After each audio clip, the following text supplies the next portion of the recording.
Today, we discuss the benefits of growing squash in your garden this year. We include all the favorite summer options and the winter varieties as well, especially zucchini and pumpkins. Plus, there are heirlooms to consider, and we'll have tips on planting squash, pest management, and harvesting. Master gardener and vegetable expert Gail Pothour joins us, and she's going to have you saying, "I did not know that." It's all in episode 388, Squash Growing Basics. We're podcasting from Barking Dog Studios here in the beautiful Abutilon jungle in suburban Purgatory. It's the Garden Basics with Farmer Fred podcast, brought to you today by Dave Wilson Nursery. Let's go. If you want fresh, high-quality produce, if you want the healthiest food possible, you need to grow it yourself. And I certainly hope you're growing your own squash. There's a wide variety of flavors and textures. Plus, you get the satisfaction of maybe growing your own pumpkins for Halloween. Yeah, that's right. Pumpkins, they're a winter squash. There's summer squash, too. The infamous zucchini, probably the most famous of the summer squashes. You can experiment with heirloom varieties, too, as well as less common varieties that may not be readily available in stores. Most grocery stores don't have a very wide selection of squash, but pick up just about any quality catalog that has seeds, and you're going to see a wide variety of summer squash and winter squash seeds, especially in pumpkins, that will pique your interest. Plus, remember, too, that how long has that squash been sitting on a store shelf? Well, probably longer than if you had it growing in your backyard and you went outside and snipped it off and brought it inside. Freshly picked squash is more flavorful and nutritious than store-bought squash, because who knows where it came from and how long it took to get to the grocery store, for one thing. Squash is a nutrient-rich vegetable, too. It's packed with vitamins A, vitamin C, and fiber. And growing your own allows you to enjoy the benefits of these nutrients at their peak. Growing squash allows you to explore a wide range of varieties, from classic zucchini to those heirloom varieties. You can have not only a tasty plate, but a very pretty plate, too, when it comes to dinner time. Homegrown squash with a richer flavor and a more desirable texture compared to store-bought options is the way to go in your garden. And we need somebody to tell us about squash. I know who. Gail Pothour, Sacramento County Master Gardener. She knows her squash. They grow squash out at the Fair Oaks Horticulture Center, the Sacramento County Master Gardener's demonstration garden. They grow squash out there every year, and it's always a crowd pleaser because they are dramatic plants to grow. And dramatic as a euphemism means they could take up a lot of space unless you know what you're doing. So, Gail, good to have you with us. Let's talk squash here. Let's talk summer squash first. You know what's weird is you talk about summer squash, you talk about winter squash, but they actually both get planted about the same time, don't they? Right. And some people think that winter squash means you grow it in the winter. That is not correct. You grow it in the summer with your summer squash. It just stores through the winter. You don't store zucchini. You couldn't, put it in a box in your garage and eat it in February. It would be moldy. So the winter squash have a hard skin. Some of them are almost shell-like, and so they will store through the winter. Let's talk about some of the varieties of summer squash. People know what zucchinis look like. It's, long and green, but there's also, yellow crooknecks, there's straight necks, patty pans, round squashes, and a lot more. Oh, yes, and we have grown some really interesting zucchinis at the Fair Oaks Horticulture Center.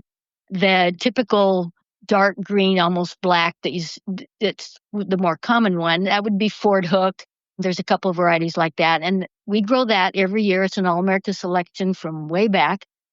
Then we have a couple of zucchinis that look completely different. One is called Gold Rush, also an All-America selection. It's a yellow zucchini, so it's real golden in color.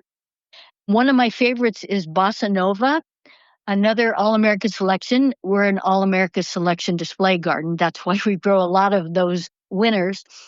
But it's a zucchini that is light green and it's got darker green modeling on it. And it's very attractive, not that typical dark green that you think of with a zucchini. We're trying one that's new to us this year called Green Zebra. It's a striped zucchini. And then we're also growing an early prolific straight neck. We tend to grow that every year. It's a yellow squash that's like the crookneck, only the neck is straight. It's an All-America selection. winner. And then a new one that we're trying, a brand new All-America Selection winner called Green Lightning. It's a green striped scallop or patty pan. It has light green stripes on a dark green background. And what the All-America Selections, what they do is when there's a new variety that's a breeder has developed, they will compare it to a variety that's already on the market. They happen to compare it to Sunburst, which is an All-America Selection that we grow every year, and it beat it out. So I'm anxious to try it because Sunburst is one of my favorite, and if Green Lightning is better than Sunburst, I'm anxious to give it a try. Yeah, the Green Lightning is very interesting looking. It's green, but it has a dark green thick stripe and a thinner light green stripe that runs down the sides. And a patty pan squash is a smaller squash. To me, it looks sort of like a cupcake. Yeah, I would say that it has that shape, correct, yeah. The seed varieties you're going to find of summer squash seeds at a seed rack are numerous, and just pick something that looks interesting to you. Well, now this is the problem, is choosing one or two varieties and then limiting yourself to one or two plants. Good luck on that, because every instruction you see on planting squash, and they do best from seed, they do so easily from seed, you might as well plant them from seed as the soil warms up, is you plant them on a hill. The hill should be about 12 inches wide and 8 inches high and be worked with a lot of compost and manures. And then on this top of this flat hill, you plant 6 seeds in a circle and they will all sprout. And then pick one to keep. Yeah, you're right. Yeah, pick one. Good luck on that. You're going to leave more than one. You will know what you did by July or August. Exactly. And some people I know will leave 2 or 3 anyway. And some sources I've read said, thin it to the strongest 2 or 3. Well, in my opinion, that's too close together because they're going to be competing with each other for nutrients and water, and they're going to be close together, so the air circulation won't be that great. So I say just plant one. And what I do is, because most of the summer squash tend to be bush varieties, not really long vines. But I mean, the bush varieties still tend to vine a little bit. But in my 4-foot wide raised bed, I will plant one. And then if I decide to plant a second one, it will be 5 or 6 feet away from it, because those plants can get pretty big and I don't want them to crowd each other. I want good air circulation because they can get powdery mildew. And like I say, I don't want them to compete for nutrients and water. That will affect the yield, I think, if they're too crowded. You can find squash transplants at the nursery, but this is a warning we've talked about before in regards to other fruits and vegetables, is that if it's been in that pot too long, it's going to have a compromised root system and it won't develop fully. It won't give you full production. So the key, if you are shopping for any sort of transplants at the nursery when it comes to squashes, and that could include pumpkins, is you want to buy them when there's only 1 or 2 true leaves available on the top of that plant. If there's more than that, if that plant has got some size to it, you just wave goodbye to it and move on to the next plant and look for something that is smaller, that you don't see roots coming out the bottom, and that will have a better chance of survival. And as soon as you get it home, put it in the ground. Right, because a squash are in the cucurbit family. So they're in the same family as cucumbers and melons and gourds. And none of those varieties in that family want to have their roots disturbed. So if it's a big plant in a small pot, undoubtedly it's root bound. And when you go to transplant it, you'll have the tendency to want to kind of loosen up those roots. But the cucurbits don't like their roots disturbed. So if you're going to be buying a plant at a garden center, make sure it's a small plant, that it's not root bound. And if you're growing it yourself, it only takes about 3 weeks if you're doing transplants, but I would just direct seed squash. They're so easy to grow direct seeded. You don't need to do a transplant. Yeah, which always amazed me about those instructions that talk about planting 6 seeds in a circle. Why? And other than the fact you're going to run out of seeds, so you have to buy more the next year. But no, you really don't want more than one or two plants. I'm getting into the habit now of truly getting down to one squash plant per hill. And the hills should be about, 36 inches apart. Yeah, at least I would say at least 3 feet. I would go more like 4 feet. But I mean, how much zucchini can you use unless you're planning to do a lot of freezing or give it away to food banks or that sort of thing? But they tend to be prolific. And I have learned that I usually grow either just one plant or maybe two. I'll grow a zucchini and a yellow straight neck or a scallop in two different beds often because they can get large. But yeah, how much squash do you need? Well, God bless my wife, who's found many recipes that use summer squash and zucchini. So, yes, zucchini is usually the vegetable on the plate in the summertime. So, why not grow, if you're going to grow two varieties, make them different colors like that squash gold rush you mentioned, and then like a Ford Hook green zucchini, and at least you'll have some color variety. Well, yeah. Then when you make your zucchini bread, or I have a great recipe for spiced squash bread, and I can use any kind of squash I want, it adds a little color to the bread. Yeah, and they take up quite a bit of room. So unless you have a large garden, you probably only need one or two plants. And I tend to grow my summer squash, even if they're a bush variety, to say they can kind of not really trail, but they do expand, is I will either grow them in a cage that I make out of concrete reinforcing wire. It's like what I would use for a tomato, only it's a little bigger around and not as tall, but it forces the plant to grow up instead of sprawling. And then I've also been known to grow my summer squash a trellis that I put on my bed, angle it, and just kind of train the plant to go up there. So it takes up less real estate if I do it that way. And we've talked in the past about your pallet, your wood pallet that you have at an angle in your garden that you put zucchini on the sunny side, and then on the shady side, you might have some lettuce growing. Yeah, last year I had Tokyo bakana cabbage growing all summer in the shade of the pallet, and then the squash grew up the pallet and it shaded it. They've got big leaves. Yeah, I get two plants in the space of one. It is so frustrating for people. I can tell the calendar by the questions that come in, and when I start getting questions about what's wrong with my zucchini plant, the flowers just fall off, or the fruit is really small, then it falls off. I know it's June because those first fruits that come out, there's usually incomplete pollination going on. If you ever looked inside a squash flower, you probably see ants, you'll probably see a bee, you'll probably see all sorts of bugs crawling in and out. They're the pollinators. Right. And I find that the most common bee that will pollinate my squash is a squash bee. And you'll find them kind of sleeping in there overnight. But it's one of the main pollinators for squash. But part of the problem is usually the male flowers start first. Mm-hmm. Squash will have both male and female flowers on the same plant. And the male flowers will start first, and they have just a thin stem. The female flowers will come on later, and they will have usually a shorter stem, but they'll have a little immature baby of the fruit. So if it's a zucchini, it'll look like a tiny little zucchini. If it's a patty pan, it'll look like a tiny, tiny patty pan. So that's how you tell the difference. And usually the male flowers start first, then the females will come on, and they have to get in sync when they're blooming at the same time, because the pollen is only viable for about an hour in the morning. I mean, it's a real short period of time.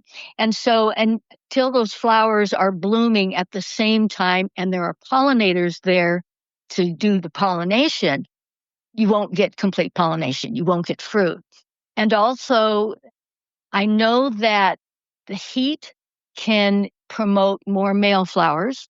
So if we have a real hot stretch, you may not have many female flowers, you'll have more male flowers. And then as it cools down, then the female flowers will come on. So it's a problem in that they have to be blooming at the same time. You have to have the flowers there at the same time. The temperatures have to be right. Yeah.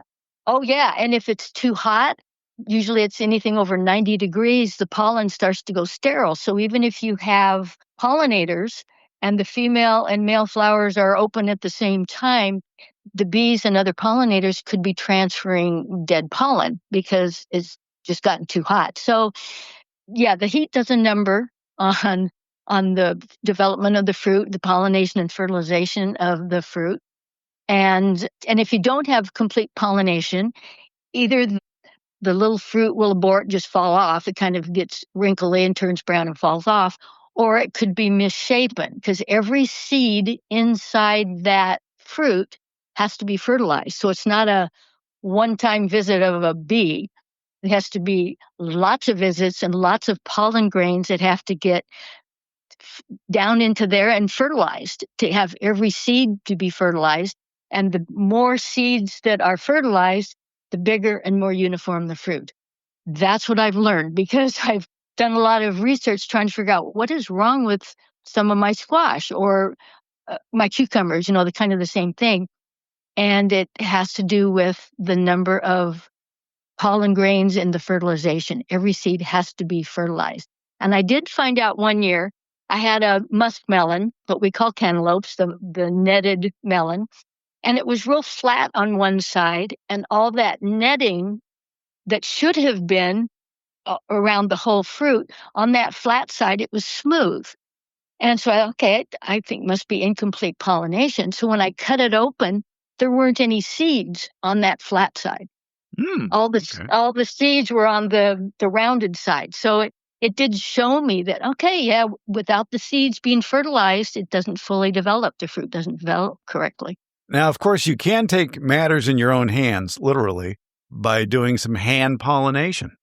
Yeah, you can. And I'm a lazy gardener and I don't do that sort of thing, although it would be a fun experiment. But you can do it either with a little paintbrush, take the pollen from the male flower and put on the female, or you can actually take the male flower off and peel all the petals and everything off and use that as the brush. And then you'd want to do it. I think you'd have to probably, trying to think what I remember reading, is the day before the flower opens, you'll need to either bag or tie the flower so it doesn't open and get a pollinator in there to screw it up before you get there.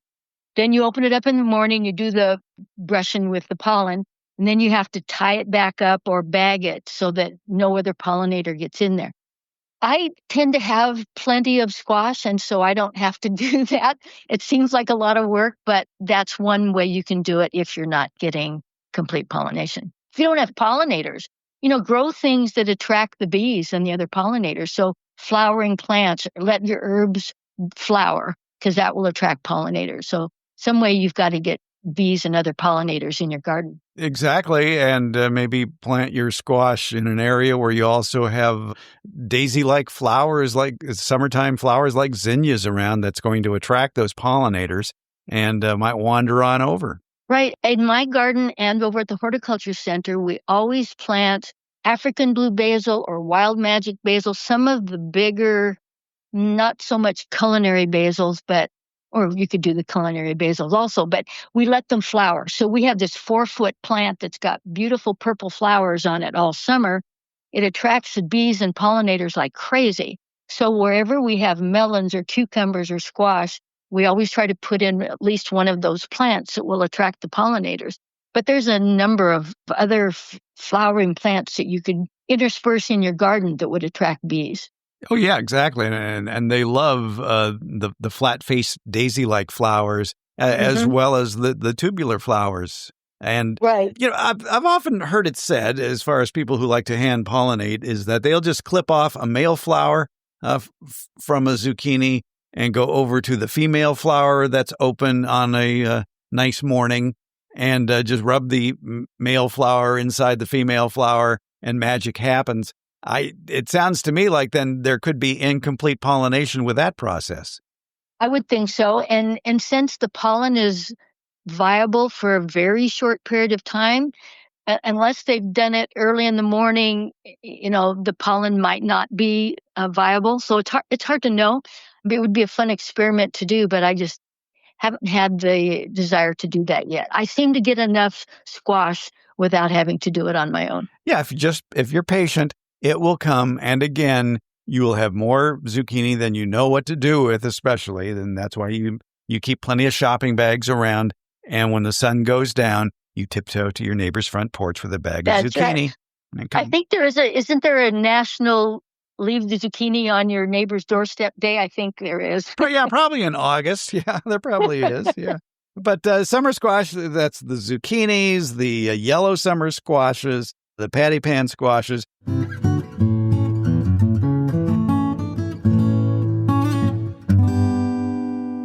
You want to start the backyard fruit and nut orchard of your dreams, but maybe you don't know where to begin. Or maybe you're currently growing fruit and nut trees and you've got a million questions, such as what are the tastiest fruits to grow? Where can I go to buy some of these delectable fruit and nut trees you've been reading about? And then how do you care for all of these trees, including planting, pruning, and harvesting? I've got one online stop in mind for you where all these questions you might have will get answered. It's DaveWilson.com. That's Dave Wilson Nursery, the nation's largest wholesaler of fruit and nut trees for the backyard garden. They have planting tips, taste test results, and links to nurseries in your area that carry Dave Wilson fruit trees. Click on the Home Garden tab at DaveWilson.com for all of these links, including a link to their years of informative videos about growing fruit and nut trees that they've posted on the Dave Wilson Nursery YouTube channel. Start the backyard orchard of your dreams at DaveWilson.com. Let's get back to our conversation with Sacramento County Master Gardener Gail Pothour about squash growing basics. And now let's talk about winter squashes. And then there's the winter squashes, which are very interesting, very colorful, and usually have an outer shell that's very, very hard. Things like acorn squash, butternut squash, the delicata spaghetti squash, and of course, pumpkins. That's right. That's right. And as I say, they're called winter squash because they're not grown in the winter, they're stored through the winter. And one way you can tell when they're ready to harvest is they will change color. So, for instance, a butternut squash tends to start out green, not dark like a zucchini, but it's a darker green. And then as it matures to its mature color, it's more of a tan or a flesh color. So know what the mature color is supposed to look like so that you know if it's there yet. Then I do the thumbnail test where I try to pierce the skin with my thumbnail. It shouldn't easily pierce it. I may leave a slight dent, but it shouldn't easily go in. If it does, then let it continue to grow for a few more days or a week and try it again. But you want that outer skin to be hard.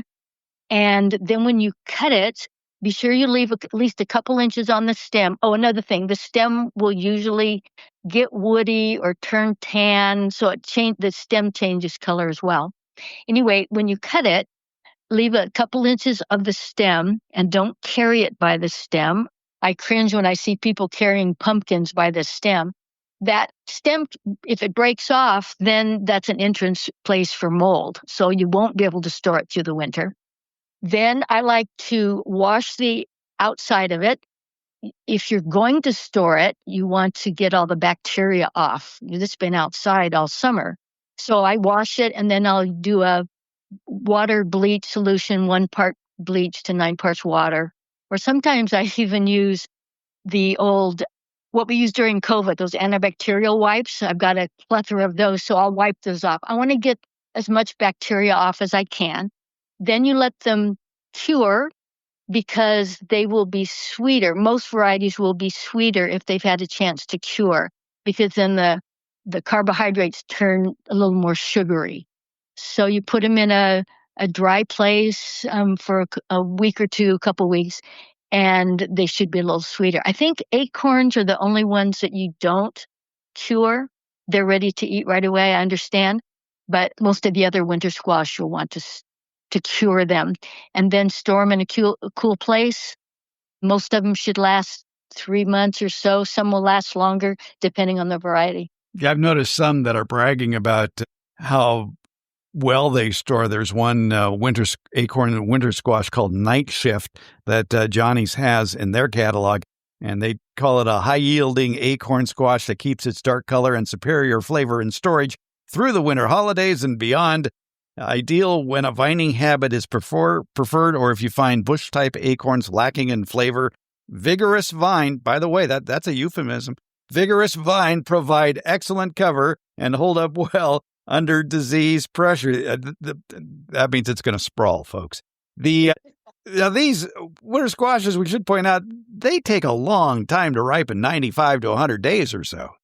Yeah, and it depends on the variety too. I grow a personal sized butternut squash every year. It's called honey nut, and it's a little more little different color of skin than the typical butternut. To me, the butternut has just kind of a light tan color. This is a darker tan with a little bit of green on it, and it's personal size, which I like. If there's only two of us, I don't need a huge Waltham butternut that will last me forever.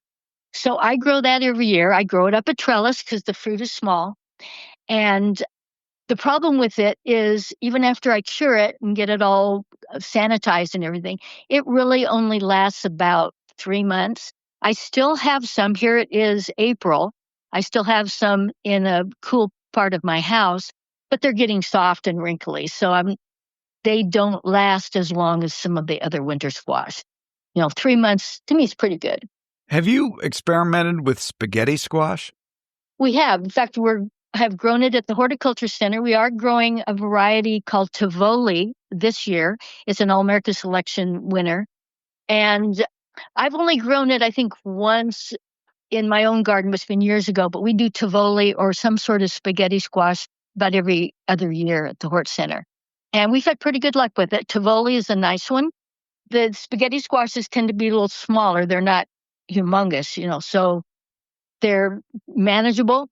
I don't know how long they store. We've never cured them and let them store, so I'm not sure what the storability is for those, how long they'll last. But I do like spaghetti squash. I noticed that the folks at All America Selection say about the Tivoli squash that they can be grown as close as 2 feet from each other. They're that small and have that sort of a semi-bush character to them. And I think the last time we grew it, we did grow it up a trellis, as I recall.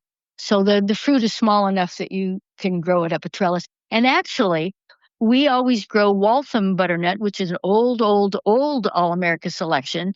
And it has huge fruit. If you're familiar with the typical butternut, it's a big squash. We grow those up a trellis every year. And we've got a very large trellis that my husband and I built that's probably 8 feet tall, 3-sided, and we'll put a plant at the base of each of those sides. But you can grow even those long, vining, heavy fruited squash up trellises if the trellis is substantial. Well, let's talk about the most famous of the winter squashes. I think it's the most famous, pumpkins. Pumpkins, which are actually in the same species as zucchini. Did you know that? I did not know that, no. Yeah. So it's important to know that kind of thing if you're going to save seed, because all of the squashes, I think there's 5 or 6 different species, but there's 3 or 4 that are most common. And anything within the same species can cross-pollinate. So if you're growing a pumpkin next to a zucchini and you want to save seed because they're both heirlooms, you could end up with some weird thing next year. Yeah, so it's important to know what the species is. The zucchini that lived on your front porch on Halloween. Yeah. Yeah, kind of, yeah.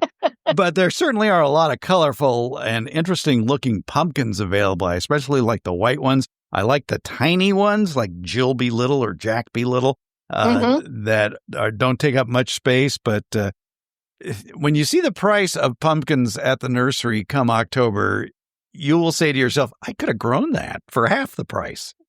And I usually do that as I have my vegetable garden isn't large enough to accommodate a lot of pumpkin type things. But I do have a spot up in my retaining wall by my fruit trees where I will often grow 1 or 2 different pumpkin. I call them pumpkins. They're winter squash that I can use for decoration during the fall. And one of my favorites is black futsu. It happens to be a Japanese heirloom. It's small. I want to say the size a muskmelon cantaloupe, about that size.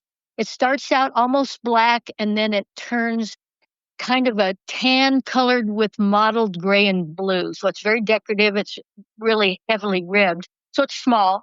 but it's also good eating. It has a sweet, nutty, chestnutty taste. But I like to grow it for ornamental purposes, and it will last all winter. So it's a good store. Yeah, it's kind of a bumpy looking pumpkin squash, isn't it? Mm-hmm. Uh-huh. And it happens to be in the same species as butternut. So if I grow my honey nut butternut and I grow the black futsu, I don't dare try to save seed because they can cross. So it's if you're doing seed saving, it's important to know the species. And with the black futsu pumpkin, it's sort of like the name would imply, sort of blackish orangish with deeply ribbed too. Right, really ribbed, and sometimes when the mature color is almost all tan, but otherwise it maybe has a little bit of bluish gray on it. It's very attractive. I don't eat them very often because I use them mostly for ornamental purposes, but it had this have a sweet, nutty flesh, really nice flavor. And of course, probably if you go to a nursery or a garden center in October and they have a pumpkin display, usually one of the more popular varieties are the Cinderella varieties of pumpkins, which are kind of flat and oblong. And one of them has a French name that I can't pronounce. Maybe you can, Rouge-Vie de Tempe. Rouge-Vie de Tempe, yeah. Okay. I took Spanish, not French, but I think that's how you pronounce it. Okay. And then there's another one, Galou de Cygne, that's another really nice one. And those are all in the species of Maxima. So those varieties in that species tend to be larger. So you've got the Cinderella pumpkin, that's that big, flat orange one that's named after I don't know which came first, but the Cinderella movie, the pumpkin that became the carriage, that's where the name came from, I think. The Jarrahdale, which is from Australia, is kind of a bluish gray pumpkin, but it's big. So the Maxima species tends to have some of these larger varieties. Yeah, the Jarrahdale is very interesting. That's Jarrahdale. It is. It's sort of I don't know what shade of blue green that is, but it's very interesting, almost ghost-like. Yeah, and some of those bluish colored squashes do tend to originate in Australia. Don't ask me why, but there are several of them that have that unusual color, and they're all from Australia.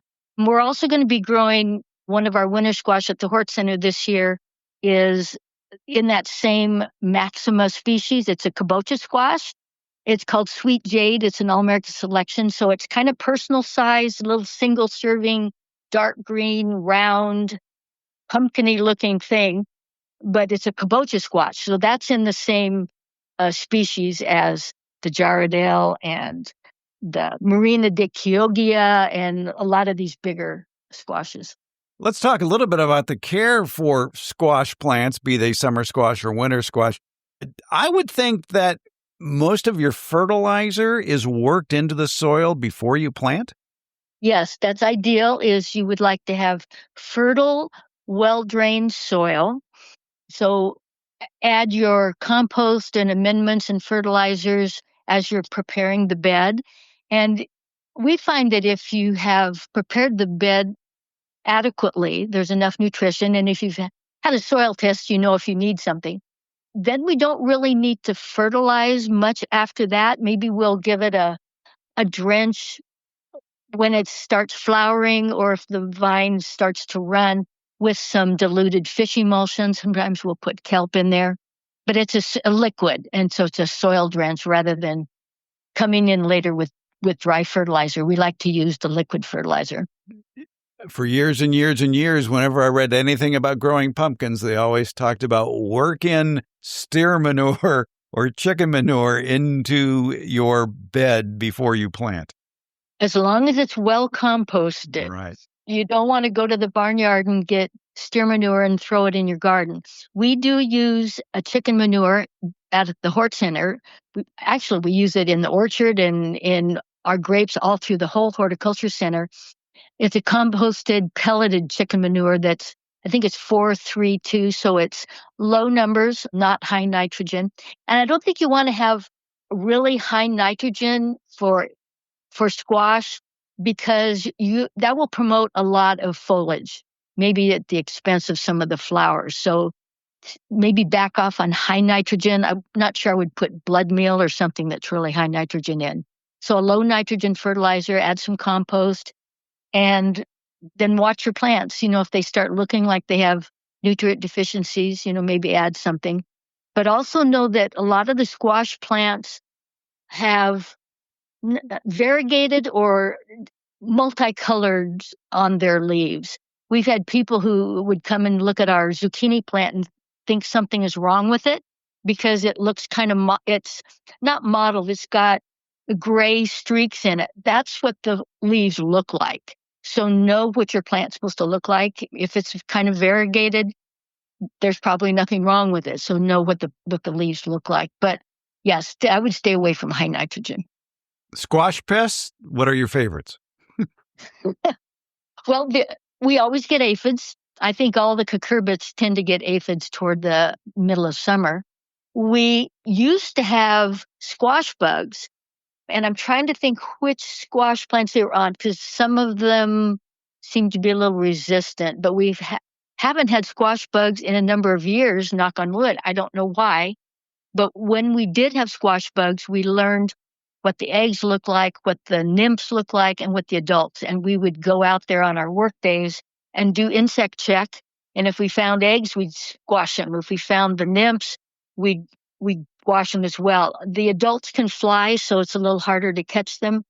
But if you know all the insect stages, you can kind of get them under control when they're young. But other than aphids, we tend to not have too many pests anymore. They're more vertebrate pests now. We have wild turkeys out there and ground squirrels, but yeah, we seem to be doing okay.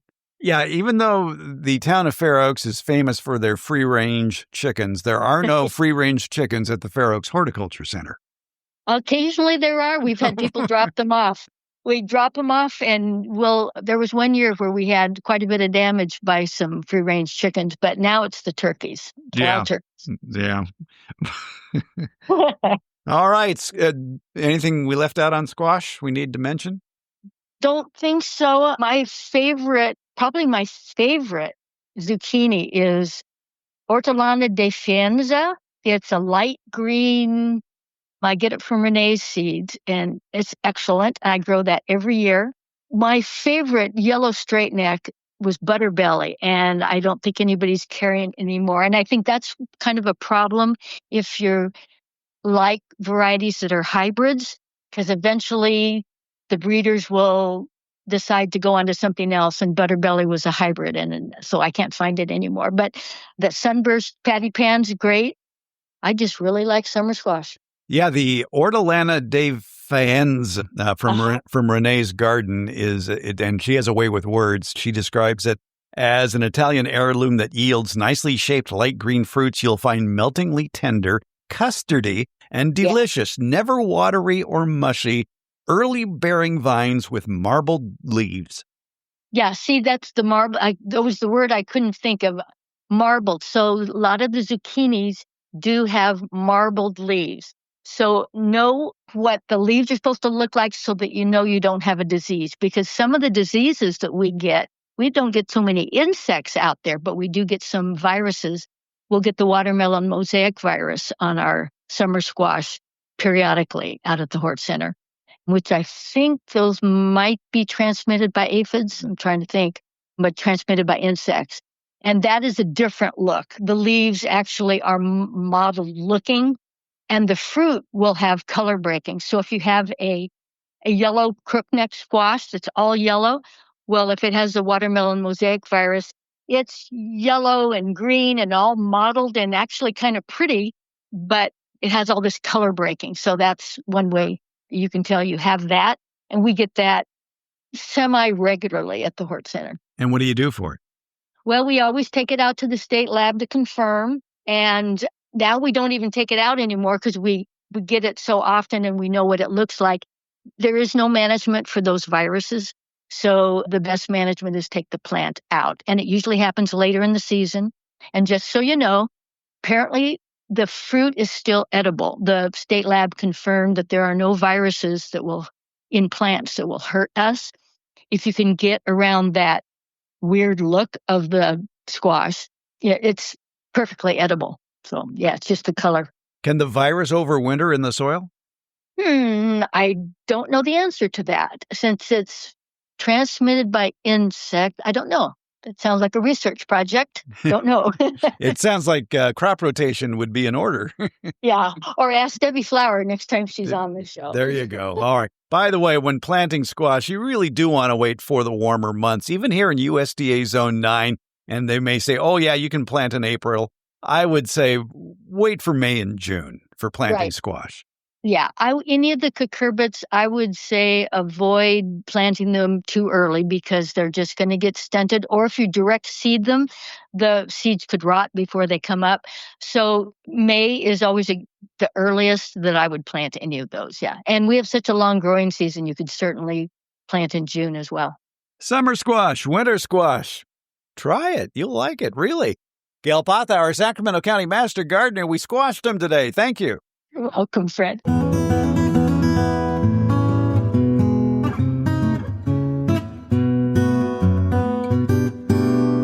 This time of year, it pays to take a close look at your deciduous fruit trees, your peaches, nectarines, apricots, apples, pluots, and a lot more. They're probably forming very small fruit right now. By the way, are they crowded together? Well, if you want bigger fruit, pretty fruit this summer, now's the time to thin your fruit. But how much of the fruit do you remove? Which one should you take out? What's the best way to remove the crowded fruit? Which one should you leave on the tree to fully ripen? We cover all that in this week's Beyond the Garden Basics newsletter. Plus, the Beyond the Garden Basics newsletter has expanded with extra benefits for paid subscribers. Besides the full report issued every Friday, we have a new weekly extra publication just for paid subscribers. It's entitled Things to Do in the Garden Each Week, and that comes out on Mondays. Subscriptions are reasonably priced, too. $5 a month for both the Friday Beyond the Garden Basics newsletter as well as the extra Monday editions, or you can save some money and do it by the year, $50, or any amount above that if you're feeling generous or maybe you won the lottery. Another benefit of being a paid subscriber to the newsletter, you'll also have complete access to the previous posts of the newsletter, of which there are now nearly 200 editions. Talk about your little garden encyclopedia. It's right there. For example, if you're just getting around to choosing which tomato varieties to plant, we have a great list of top-performing tomato varieties and links where you can find the seeds in the March 14th edition. And if you want more information about growing giant trophy-winning pumpkins, we covered that in the November 5th, 2021 edition. But again, only paid subscribers have access to that extensive catalog of past editions of the Beyond the Garden Basics newsletter. Free subscribers to the Beyond the Garden Basics newsletter are welcome as well. They, along with paid subscribers, will still get each week's main newsletter that comes out on Fridays. By the way, your paid subscription to the newsletter supports not only the ongoing efforts to produce the Beyond the Garden Basics newsletter, but it also helps keep the Garden Basics with Farmer Fred podcast freely available each week wherever you get your podcasts. You like the podcast? Well, you know what to do. Find out more information about the Beyond the Garden Basics newsletter in several places, including in today's show notes, at our homepage, gardenbasics.net, or at farmerfred.com, or at Substack. And thank you for your ongoing support and encouragement to keep the good gardening conversation going.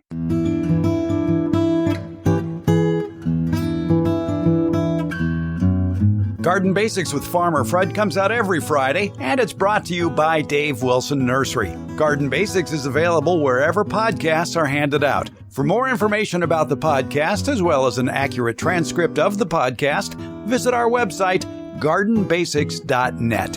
And thank you so much for listening and your support.